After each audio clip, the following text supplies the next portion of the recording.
इस बीच मई में equity mutual fund में निवेश घट करके 19,013 करोड़ रह गया है, जो कि अप्रैल के मुकाबले 22% कम है। ये आंकड़े एमफी ने जारी किए हैं। ये पिछले 13 महीनों का सबसे कम इनफ्लो है। बड़ी, मिड और स्मॉल कैप सभी कैटेगरी में यहाँ पर गिरावट देखने को मिली है। हालांकि एसआईपी इन्वेस्टमेंट जारी रहा है और म्यूचुअल फंड इंडस्ट्री का कुल एयूएम बढ़कर के 72.2 लाख करोड़ रुपए पहुंच गया है। सर, ये मतलब क्या कारण आप मान रहे हैं, क्या कर रहे हैं निवेशक? क्या ये जो वॉलेटिलिटी मई के महीने में रही उसका असर रहा, या फिर आप कैसे देख रहे हैं इसे?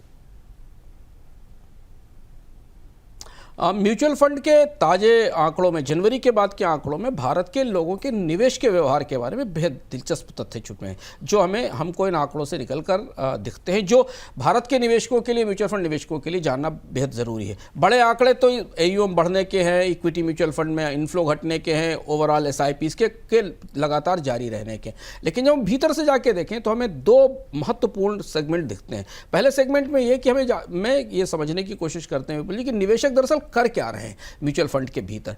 अलग अलग कैटेगरी के फंड्स में किस तरीके की निवेश की गतिविधि बनती दिखाई दे रही है। जैसे इक्विटी फंड में आप देखें, इक्विटी फंड में निवेश करीब 22% घट के 19,000 करोड़ रुपए के आसपास आ गया। ये 13 महीनों का न्यूनतम स्तर है और ये वजह इक्विटी बाजार में जो उठापटक चल रही है उसको देखते हुए।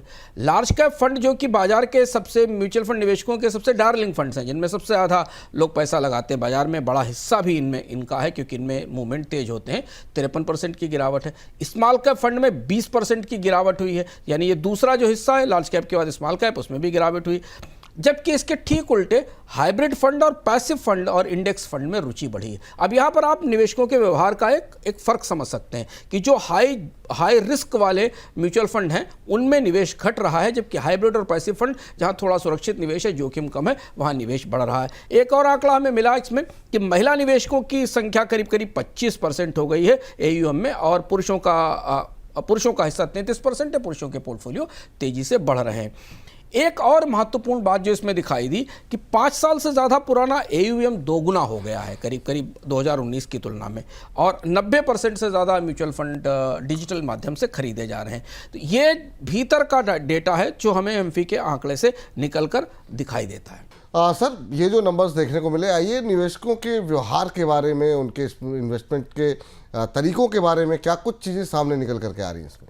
हाँ विपुल, इसमें महत्वपूर्ण इन्फॉर्मेशन हमारे पास है इन आंकड़ों को देखकर निवेशकों के व्यवहार को, और म्यूचुअल फंड के आंकड़े बहुत हद तक बदले हुए तौर तरीकों के बारे में बताते हैं। अगर हम डेटा पॉइंट में जाके देखें तो आपको समझ में आएगा कि निवेशकों के व्यवहार में 3 बड़े बदलाव हुए हैं।